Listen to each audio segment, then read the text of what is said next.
البدع والأهواء، أهل البدع العقائدية وأهل البدع السياسية. نقول بيننا وبينكم السلف، بيننا وبينكم الكتب، كان فيقول البدع بيننا وبينكم. الحمد لله رب العالمين، والصلاة والسلام على المبعوث رحمة للعالمين وعلى آله وأصحابه ومن تبعهم بإحسان إلى يوم الدين. أما بعد.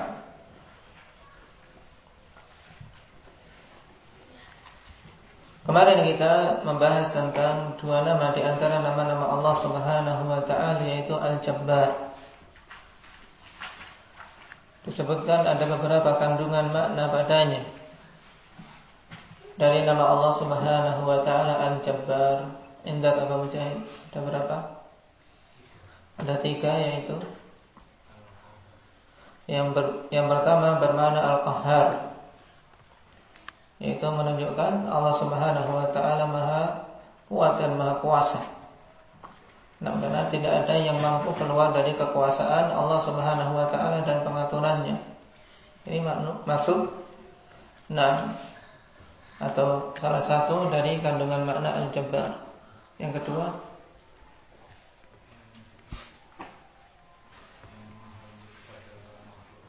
yang kedua kandungan Al-Jabbar dari Al-Jabr, yaitu yang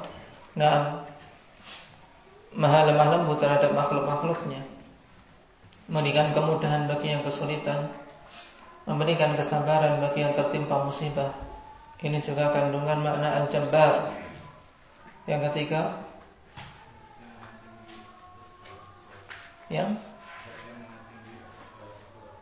dan yang maha tinggi atas segala sesuatu. Baik. Ketinggian Allah Subhanahu wa taala melingkupi berapa hal.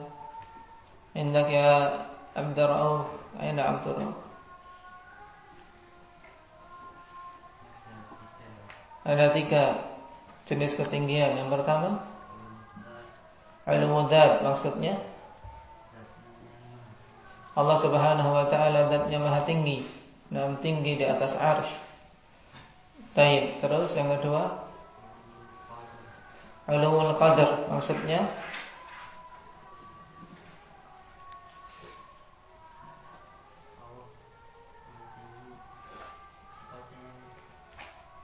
Ulul Qadar yaitu Allah Subhanahu wa taala terhadap yang disifati dengan semua sifat-sifat ketinggian, sifat-sifat kesempurnaan, tidak ada sifat rendah pada Allah Subhanahu wa taala.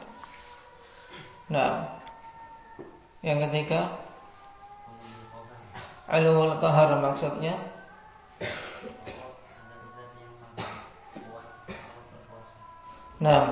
yaitu ketinggian dari sisi kekuasaan Allah. Tidak ada yang keluar dari kekuasaan Allah Subhanahu wa taala. Semuanya berada di bawah kekuasaan Allah Azza wa Jalla. Baik. Sekarang kita masuk pada poin yang ke-94. Qala madza tusamma asma'ullah ta'ala?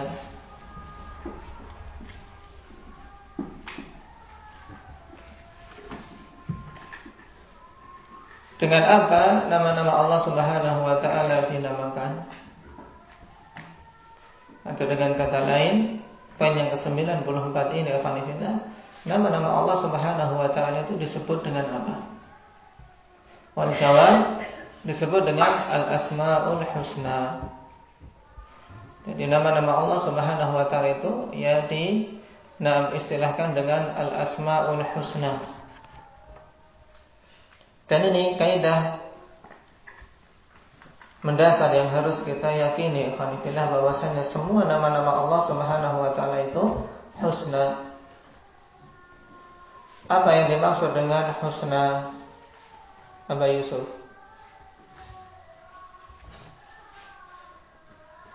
Mencapai tingkat yang paling baik. Yaitu nama-nama yang mencapai puncak kebaikan. Al-husna. yaitu nama-nama yang mencapai puncak kebaikan, di mana tidak ada satu sisi pun pada nama-nama tersebut yang menunjukkan kekurangan. Semuanya adalah nama-nama yang sempurna, tidak ada cacat dan celah padanya. Wa dalilu qauluhu ta'ala walillahil asmaul husna fad'uuhu biha. Wa darul ladzina yulhiduna fi asma'ihi sayajzauna ma kanu ya'malun. Dan bagi Allah Subhanahu wa taala nama-nama yang husna, maka berdoalah kalian dengannya. Di sini penegasan bahwasanya nama-nama tersebut dinamakan dengan Al-Asmaul Husna. Kalau ditanya Nafi', berapa jumlahnya? Berapa jumlah Asmaul Husna? Tidak usah mencari, cari di sini. Banyak. Kalau ditanya berapa jumlahnya, apakah terbatas atau tidak? Bagaimana? Tidak cukup dengan isyarat. Susun kalimat yang bagus. Nama-nama Allah Subhanahu wa ta'ala banyak. Jumlahnya berapa?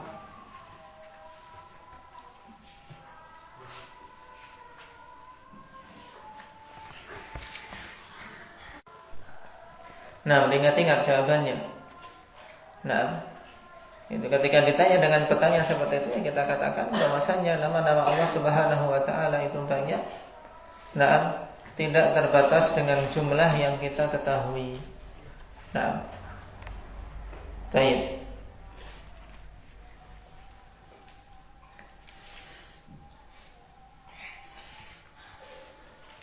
Walillahil asmaul husna fad'uuhu biha, maka berdoalah kalian dengannya. Ini juga salah satu sebab ikhwanifillah terkabulkannya doa, yaitu ketika seorang berdoa kepada Allah Subhanahu wa taala dengan bertawassul menggunakan asmaul husna. Dan dalam menyebutkan nama-nama Allah Subhanahu wa taala ketika kita berdoa ikhwanifillah, yang menyebutkan nama-nama yang sesuai. Ketika kita meminta ampunan, ya kita menyebut nama Al-Ghaffar, ya Ghaffar ighfirli, ya Ghafur ighfirli, ya Rahman irhamni, dan seterusnya. Ini salah satu bentuk pengamalan perintah Allah Subhanahu wa taala dalam ayat ini, untuk kita berdoa menggunakan Asmaul Husna. Dan di antara nama yang paling agung ikhwanillah dari nama-nama Allah Subhanahu wa taala adalah lafzul jalalah, Allah. Oleh karena itulah kita dapati kebanyakan doa diawali dengan apa? Allahumma. Allahumma maknanya apa? Ya Allah. Berarti kita telah bertawassul juga dengan menyebut nama Allah Subhanahu wa taala. Maka hendaknya ketika kita meminta kepada Allah, Allahumma, hadirkan hati kita bahwasanya kita sedang meminta dengan nama Allah Subhanahu wa taala yang paling agung,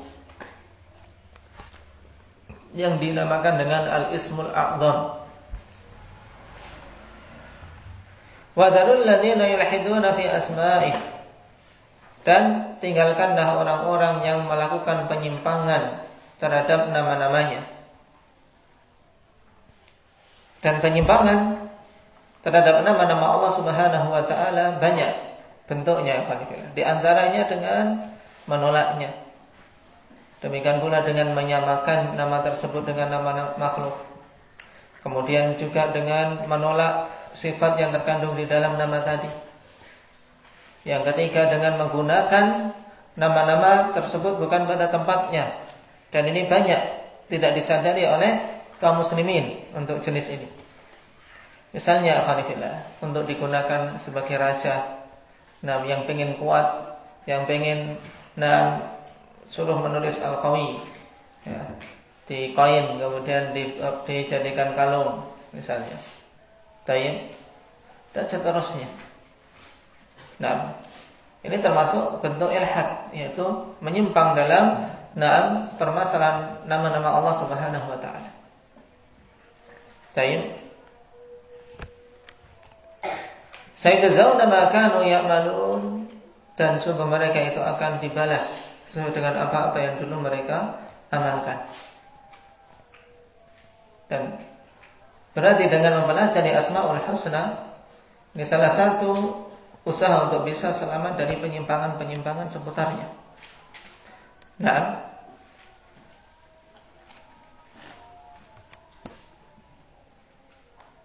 dan bisa mengamalkan apa yang Allah Subhanahu wa taala perintahkan dalam ayat ini untuk kita berdoa kepadanya.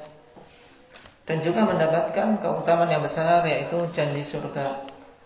Sebagaimana dalam hadis, man ahsaha dakhalal jannah.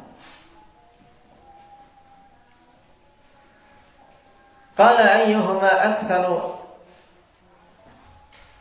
asma'ullahi am sifatuh. Mana di antara dua perkara yang lebih banyak jumlahnya, nama-nama Allah ataukah sifat-sifatnya? Baik, setelah kita mengetahui bahwasanya Allah memiliki nama-nama yang husna dan sifat-sifat yang sempurna, lalu mana yang lebih banyak? Alhamdulillah, wal jawab sifatuhu aktsar. Sifat-sifat Allah Subhanahu wa taala itu lebih banyak. Kenapa? Li'anna kullu ismin yushtaqu minhu sifah wa laysa al-'aks. Dikarenakan setiap nama itu diambil darinya sifat atau dipecah dari nama tersebut, terkandung dari nama tersebut sifat. Misalnya, nama Allah Subhanahu wa taala Ar-Rahim, terkandung di dalamnya sifat rahmah. Nama Allah Subhanahu wa taala Al-Aziz, terkandung di dalamnya sifat izzah. Jadi setiap nama-nama Allah Subhanahu wa taala terkandung di dalamnya sifat. Nah, tidak sebaliknya, tidak semua sifat itu merupakan nama. Oleh karena itulah sifat-sifat Allah Subhanahu wa taala lebih banyak daripada nama-namanya. Baik. Sehingga kalau nama-nama Allah Subhanahu wa taala ada 99 lebih, kemudian seseorang kok cuma menetapkan sifat bagi Allah cuma 23 atau 7 sifat, tentunya ini sangat jelas kekeliruannya. Sangat jelas kekeliruannya. Dan inilah kerancuan pemahaman pada sebagian kaum muslimin yang berpemahaman Asy'ariyah. Mereka mau meyakini 99 nama, bahkan dijadikan wirid, bahkan ditulis di jalan-jalan. Tapi apa? Tidak mau mengakui sifat-sifat Allah Subhanahu wa taala kecuali 23. Ini menunjukkan apa? Kekeliruan yang fatal. Padahal setiap nama kalau dia benar dalam mengimaninya harus apa? Ditarik darinya sifat. Karena tidak ada nama-nama Allah Subhanahu wa taala yang cuma sekedar lafaz tok. Semua nama-nama Allah ikhwanillah terkandung di dalamnya sifat. Itu harus kita yakini. Dan dari pembahasan ini, ikhwanillah, di sana ada kaidah yang masyhur di kalangan para ulama berhubungan dengan permasalahan asma wa sifat, yaitu bahwasanya babus sifati ausa' min babil asma. Bahwasanya bab tentang permasalahan sifat-sifat Allah itu lebih luas daripada bab tentang nama-nama Allah. Dari jumlahnya sifat-sifat lebih banyak. Allah Subhanahu wa taala berfirman, "Qul law kana al-bahru midadan li kalimati rabbi lanafidal bahru qabla an tanfadda kalimatu rabbi wa law ji'na bimithlihi madada."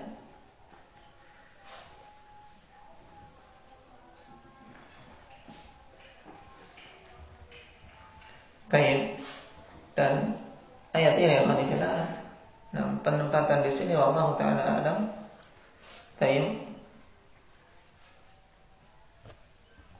Sisi istidlalnya ghairu wadih.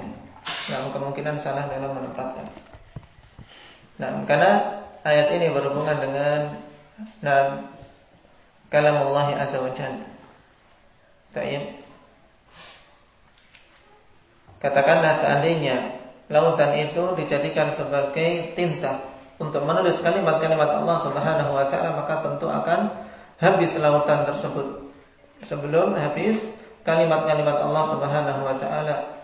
Dan walaupun kami datangkan dengan tinta yang semisal itu kembali, maka tidak akan mungkin habis kalimah-kalimah Allah Subhanahu wa taala. Nah,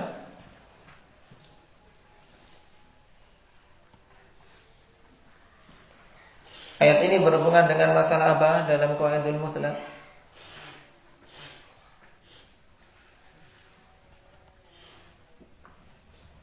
Ketika menjelaskan masalah apa sih?